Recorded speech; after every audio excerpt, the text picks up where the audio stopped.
going to cover Ephesians chapter 2 Bible study, where we're going to go over the topics of the grace of God, God's master plan for salvation, and the purpose that Christ came to the earth. So let's get into it. Ephesians 2:1. As for you, you were dead in your transgressions and sins, in which you used to live when you followed the ways of this world, and of the ruler of the kingdom of the air. The Spirit is now at work in those who are disobedient. All of us lived among them at one time, gratifying the cravings of our flesh and following its desires and thoughts. Like the rest, we were by nature deserving of wrath. But because of his great love for us, God, who is rich in mercy, made us alive with Christ, even when we were dead in transgressions. It is by grace you have been saved. Basically, the main component here is like God's love. God has great love for us. So, because of his love, we are able to be made alive in Christ through believing in Jesus, and through believing in Christ, we can have that grace to us. Like, God gives grace to us. So this is a picture. So this is God, and like he's way bigger than this, but like this whiteboard is only so big. So he extends that grace to us. So that's us, like that's me. And then we get to take that grace and give it to other people, because like this verse says, all of us lived among them at one time. So we sinned just as much as other people. Like, we lived in sin at one time in our life. Like, there's not one person in the world that was sinless except for Jesus. Like, we all lived in sin at one time in our lives. And we can't forget that. We got to remember that, because when we start to think that we're better than other people, it's like no, like we were in sin. Like, I used to hate God. Like, I told God I hated him. And so I'm just like, when I see other people sin, I was like, I used to be there. And then God brought me to where I am today because of his grace. So we really got to remember that when we see other people sinning. And we got to extend that grace to other people, because grace empowers growth. Shame does not empower growth. You telling somebody, hey, you're sinning, that does not, like, there's moments for, like, conviction, but you got to be able to pair that with grace and be able to say, like, you can do better. You got to say, like, you have a potential to be right with God. Like, you have a potential for the future, because that's the only purpose of pointing out sin, is to be able to show them that they have a potential for the future. Because if you don't, then it's like, it's not graceful. And so it's really important that we carry that grace, understanding that God has brought us from so much sin, and he can bring other people from their sin.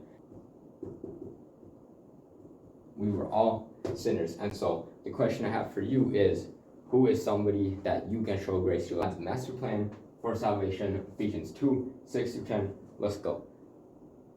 And God raised us up with Christ and seated us with him in the heavenly realms in Christ Jesus, in order that in the coming ages he might show the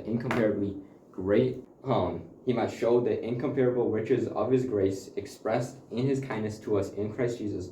For it is by grace you have been saved through faith, and this is not from yourselves. It is the gift of God, not by works, so that no one can boast. For we are God's handiwork, created in Christ Jesus to do good works, which God prepared in advance for us to do.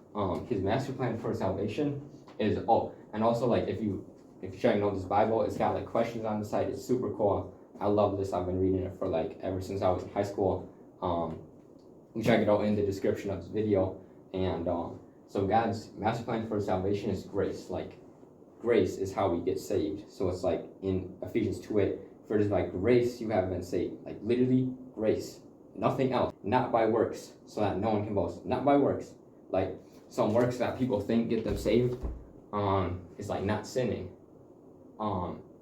Like, okay, so I'm gonna talk about that in the future. Baptism, church attendance, like maybe donating money to church. There's no like amount of works that get us to Christ, that get us like saved.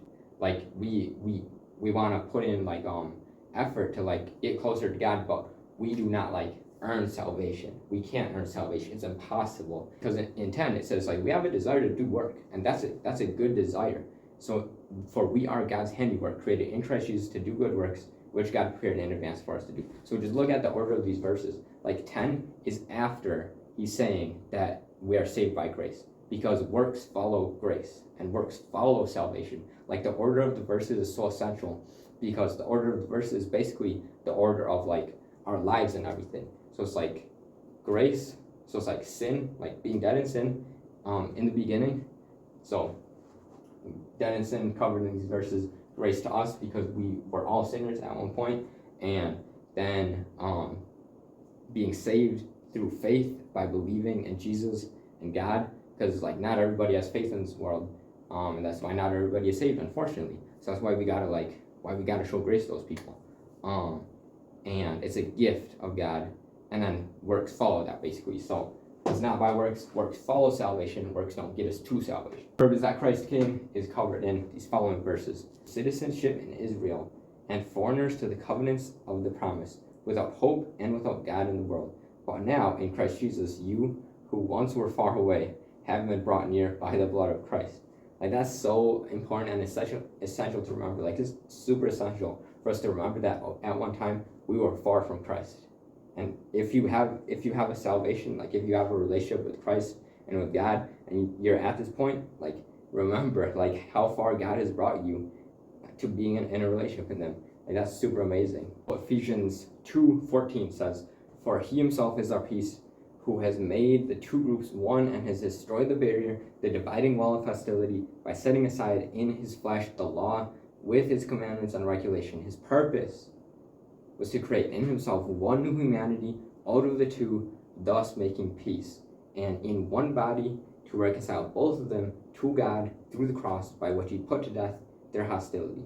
He came and preached peace to you who are far away, and peace to those who were near. For through Him we both have access to the Father by one Spirit. And then in Ephesians 2:19 through 22, it basically just extends on that, and basically just says like God is Jesus making us into His image. Ephesians 2:15 says the purpose that Christ came is so that we can have unity with other, we can have peace with other groups basically. So like he came to break down the barrier between the Jews and the Gentiles. He also, like symbolically, he came to break down the barrier between Presbyterians and evangelicals. He came to break down the barrier between Christian Democrats and Christian Republicans. He came to break down the barrier between Lutherans and evangelicals, like whatever Christian groups you can think of. Like he came to break down that barrier so that we can have unity with one another. Like if you are somebody that believes in Jesus and that He died on the cross for you, then like you and me, like we're on the same team, like we're in the same family because of that. And anybody that is like just because there's like certain beliefs that are like, okay, yeah, I'm gonna draw this. So like the foundation of like all belief is like